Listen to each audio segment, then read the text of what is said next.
नमस्कार, जयतु भारतः GST and other laws discussion and analysis के आज के अंक में आपका स्वागत है।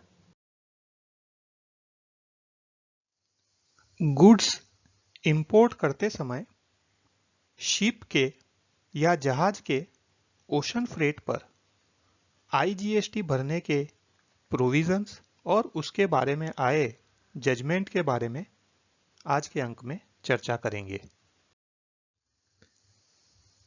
सबसे पहले सर्विस टैक्स में क्या प्रोविजन था वो देख लेते हैं। 2012 में सर्विस टैक्स के अंदर नेगेटिव लिस्ट का कंसेप्ट इंट्रोड्यूस किया गया, अर्थात जो सर्विसेज नेगेटिव लिस्ट में हैं वह सर्विस टैक्स के दायरे से बाहर रहेंगी, उनके अलावा सभी सर्विसेज को सर्विस टैक्स के दायरे में ला दिया गया था। उसी अनुसंधान में जो सेक्शन 66 डी था फाइनेंस एक्ट 1994 का, उसका क्लॉज पी और सब क्लॉज 2 यह दर्शाता था services by way of transportation of goods by an aircraft or a vessel from a place outside India up to the customs station of clearance। अर्थात विदेश में से भारत के कस्टम स्टेशन तक माल लाने के लिए जो ट्रांसपोर्टेशन किया जाता था एयरक्राफ्ट से या वेसल से, वह नेगेटिव लिस्ट में था। इस ट्रांसपोर्टेशन ऑफ गुड्स के ऊपर सर्विस टैक्स न होने के कारण इंडियन शिपिंग लाइंस को वे जो इनपुट सर्विसेज यूज करते थे उनकी क्रेडिट भी नहीं मिलती थी और उनको सर्विस टैक्स भी नहीं भरना पड़ता था। लेकिन इनपुट सर्विसेज की क्रेडिट नहीं मिलने के कारण उनका कॉस्टिंग बढ़ जाता था। इसलिए इंडियन शिपिंग लाइंस के रिक्वेस्ट पर यह जो सर्विस है उसको नेगेटिव लिस्ट में से हटा दिया गया।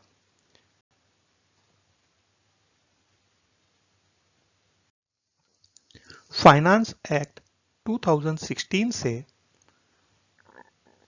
फाइनेंस एक्ट 1994 के सेक्शन 66 डी, उसके क्लॉज पी और उसका सब क्लॉज 2 को ओमिट कर दिया, जिसके कारण से इनवर्ड ट्रांसपोर्टेशन का जो फ्रेट था, इनवर्ड ट्रांसपोर्टेशन की जो सर्विस थी शिप के द्वारा, वह भी सर्विस टैक्स के दायरे में आ गई, क्योंकि जो एयरक्राफ्ट से कार्गो ट्रांसपोर्टेशन होता था उसको नोटिफिकेशन नंबर 25 ऑफ 2012 के अंतर्गत एग्जम्पशन दे दिया गया। लेकिन इस प्रकार से कानून में संशोधन करने के कारण एक नई समस्या उत्पन्न हो गई। ऐसा करने से जो फॉरेन शिपिंग लाइंस थी उनको लाभ होने लग गया। उसका कारण था कि जो एग्जम्पशन नोटिफिकेशन नंबर 25 ऑफ 2012 था, उसका सीरियल नंबर 34 और उसका भी खास करके क्लॉज सी, वो एग्जम्प्ट करता था किन सर्विसेज को, services received from a provider of service located in a non-taxable territory by a person located in a non-taxable territory। यदि सर्विस प्रोवाइडर भी नॉन टैक्सेबल टेरिटरी में है और सर्विस रिसिपिएंट भी नॉन टैक्सेबल टेरिटरी में है तो ऐसी सर्विस के ऊपर सर्विस टैक्स नहीं लगेगा।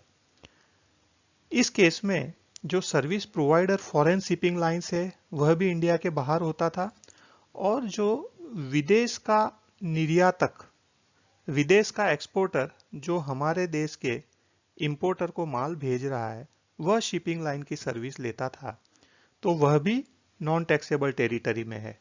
तो इस प्रकार से यदि फॉरेन शिपिंग लाइंस माल को ट्रांसपोर्टेशन करके विदेश से भारत के कस्टम स्टेशन तक पहुंचाती थी तो वह सर्विस टैक्स में से एग्जम्प्टेड थी। लेकिन यदि इंडियन शिपिंग लाइंस फॉरेन से माल को इंडियन कस्टम स्टेशन तक पहुंचाती थी तो वह सर्विस टैक्स के दायरे में आ जाती थी। इसके कारण से इंडियन शिपिंग लाइंस को नुकसान होने लगा, उनके बिजनेस एडवर्सली अफेक्ट होने लगे। इस स्थिति को सुधारने के लिए फिर से प्रोविजंस में चेंज किया गया। 22 जनवरी 2017 से उस एग्जम्पशन नोटिफिकेशन नंबर 25 ऑफ 2012 की एंट्री नंबर 34 के नीचे एक प्रोविजो ऐड कर दिया गया, जिसके अनुसार वह एग्जम्पशन अप्लाई नहीं होगा किस केस में, जहां पर services by way of transportation of goods by a vessel from a place outside India up to the custom station of clearance in India. विदेश के किसी स्टेशन से भारत के कस्टम स्टेशन ऑफ क्लियरेंस तक गुड्स के ट्रांसपोर्टेशन वेसल से किया जा रहा है, उस सर्विस को यह एग्जम्पशन लागू नहीं पड़ेगा। इस सर्विस के ऊपर जो सर्विस टैक्स पेमेंट की जिम्मेदारी थी वह भी रिवर्स चार्ज में नोटिफाई कर दी गई, जिसके अनुसार जो व्यक्ति import general manifest IgM file करेगा उसको सर्विस टैक्स पे करना था। लेकिन यहां पर भी एक समस्या यह आ गई कि जो आईजीएम फाइल करने वाला शिपिंग लाइन एजेंट जो होता था वह सर्विस टैक्स तो पे कर देता था, लेकिन उसके लिए भी यह कॉस्ट ही हो जाती थी। वह इस सर्विस टैक्स की क्रेडिट को पूर्णतया उपयोग में नहीं ले पाता था। इसलिए इसमें और संशोधन करके 23 अप्रैल 2017 से रिवर्स चार्ज में सर्विस टैक्स भरने की जिम्मेदारी इंपोर्टर के ऊपर डाल दी गई, अर्थात जो बिल ऑफ एंट्री फाइल करता है उसे ही सर्विस टैक्स ओशन फ्रेट के ऊपर रिवर्स चार्ज में भरना होगा सीआईएफ ट्रांजैक्शन के ऊपर। सर्विस टैक्स के इन्हीं प्रोविजन को जीएसटी में भी आगे लाया गया, एडॉप्ट कर लिया गया। इसमें integrated goods and services tax के अंतर्गत जारी notification number 10 of 2017 integrated tax rate की सीरियल नंबर 10 से, जहां पर भी services supplied by a person located in non taxable territory by way of transportation of goods by a vessel from a place outside India up to the custom station of clearance in India, यह जो service थी इसमें IGST भरने की जिम्मेदारी importer located in taxable territory, जो India में located importer है उसके ऊपर यह जिम्मेदारी दे दी गई। इस आईजीएसटी भरने की प्रोविजन को कई ग्राउंड्स पर चैलेंज किया गया।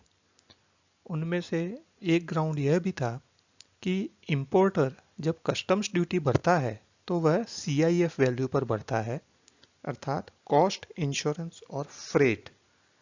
तो वह जो फ्रेट का कंपोनेंट है उस पर कस्टम्स ड्यूटी भरने के बाद में आईजीएसटी भी भरी ही जाती है। तो यह जो फ्रेट का कंपोनेंट है उस पर एक बार तो आईजीएसटी केवल फ्रेट पे भरने का प्रोविजन हो गया, और एक जब कस्टम्स ड्यूटी भरता है उस समय भी आईजीएसटी भरना है, तो केवल फ्रेट के कंपोनेंट पर 2 बार ड्यूटी भरने की नौबत आ गई। इसके कारण से इस प्रोविजंस को हाई कोर्ट में चैलेंज किया गया। ऑनरेबल हाई कोर्ट ने इन प्रोविजन की बहुत ही बारीकी से विवेचना की और उसमें कई बातें डिस्कस की। उनमें से जो महत्वपूर्ण कुछ बिंदु हैं वह मैं आपको बताता हूं। इसमें कहा गया supply of service is provided by a person in a non taxable territory to a person in a non taxable territory by way of transportation of goods in a vessel from a place outside India to the place of custom station of clearance in India is not an interstate supply। IGST तभी लगता है जब interstate supply हो।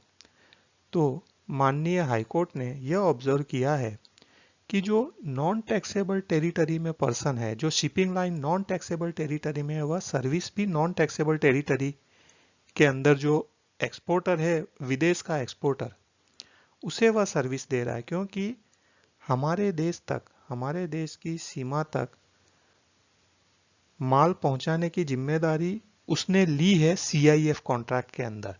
तो इसलिए यह inter state supply के दायरे में ही नहीं आएगा। तो फिर IGST भरने की इसमें जिम्मेदारी कैसे आ सकती है? IGST के अंदर सेक्शन 5 चार्जिंग सेक्शन है।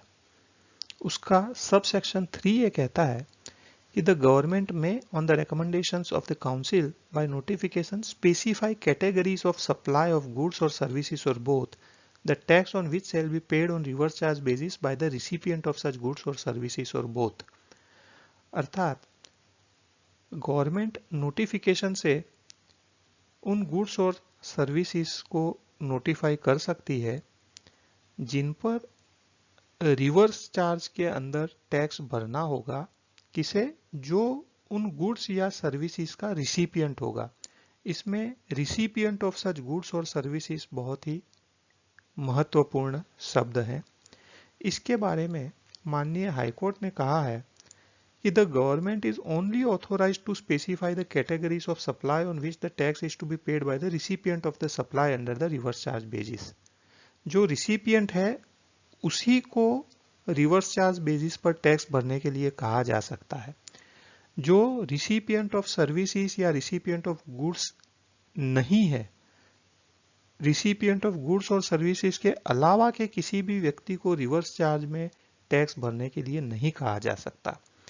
अब जो ओशन फ्रेट के अंदर जहां पर CIF कॉन्ट्रैक्ट है, वहां पर सर्विस देने वाला फॉरेन की शिपिंग लाइन है और सर्विस लेने वाला भी फॉरेन का एक्सपोर्टर है। तो जब इंडिया का इंपोर्टर रिसिपिएंट ऑफ सर्विसेज है ही नहीं, तो उस पर रिवर्स चार्ज में IGST भरने की जिम्मेदारी कैसे डाली जा सकती है?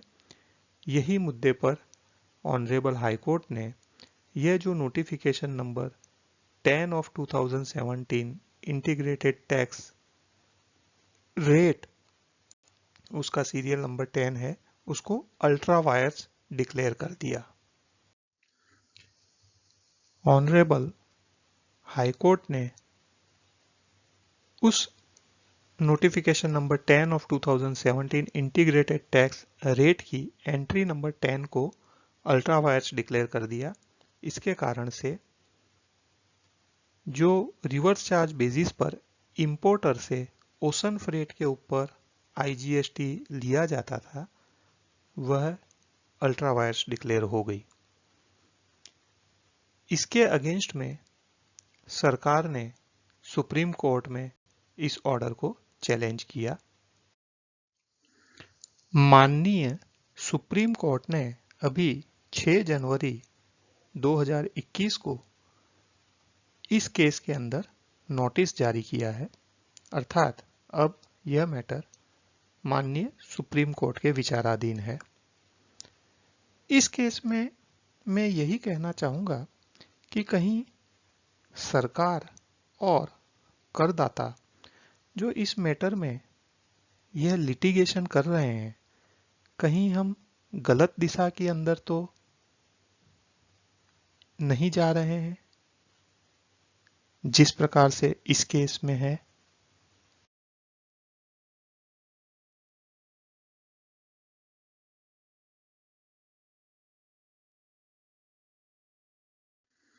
मैं ऐसा इसलिए कह रहा हूं कि जैसा अभी आपने इस वीडियो में देखा कि गलत एंड पर थ्रो करने के कारण से जो एक लाभ मिल सकता था, फील्डिंग टीम को एक विकेट मिल सकती थी, वह नहीं मिली और सारे प्रयत्न बेकार हो गए। उसी प्रकार से करदाता के लिए भी यह जो IGST ओशन फ्रेट पर भरते हैं, वह उसको क्रेडिट तो मिल ही जाता है। तो यदि वह क्रेडिट उसके यूज में आ सकती हो, तो इस मैटर में अलग से लिटिगेशन के पीछे समय और पैसा व्यर्थ करने की कोई आवश्यकता नहीं है। सरकार के पक्ष से भी देखा जाए तो माननीय हाईकोर्ट ने जो एनालिसिस किया है वह काफी महत्वपूर्ण है। हाईकोर्ट ने अपने जजमेंट के अंदर ऑल्टरनेटिव्स भी सुझाए हैं, जिनमें से 2 ऑल्टरनेटिव हैं कि यदि गवर्नमेंट को इनवर्ड ट्रांसपोर्टेशन के ऊपर जो फ्रेट है उसके ऊपर टैक्स नहीं लेना है, लेकिन उसकी इनपुट टैक्स क्रेडिट अलाउ करनी है, तो इसको जीरो रेटेड सप्लाई में डिक्लेयर किया जा सकता है। दूसरा ऑल्टरनेटिव भी माननीय हाईकोर्ट ने सुझाया है कि यदि गवर्नमेंट बेनिफिट देना चाहे तो इस ओशन फ्रेट को एग्जम्प्टेड कर दे और साथ ही साथ यह प्रोविजन भी कर दे कि इसको इनपुट टैक्स क्रेडिट रिवर्स करने के लिए इसको एग्जम्प्टेड सप्लाई नहीं माना जाएगा। तो जहां पर टैक्सेबल सप्लाई और एग्जम्प्टेड सप्लाई दोनों ही का उपयोग कोई कर रहा है करदाता, उस केस में यह भी व्यवस्था की जा सकती है। तो मुझे लगता है सरकार को भी लिटिगेशन में समय गंवाने के बदले, जहां पर खास करके सेक्शन 5(3) की विवेचना माननीय हाईकोर्ट ने की है, तो वहां पर यह जो ऑल्टरनेटिव्स ऑनरेबल हाईकोर्ट ने सुझाए हैं उन पर भी विचार करना चाहिए। आज के अंक में बस इतना ही। धन्यवाद। Please like, share and subscribe. आपको और किसी जीएसटी रिलेटेड विषय पर जानकारी चाहिए विशेषतः, तो कमेंट्स में लिख सकते हैं। जय हिंद।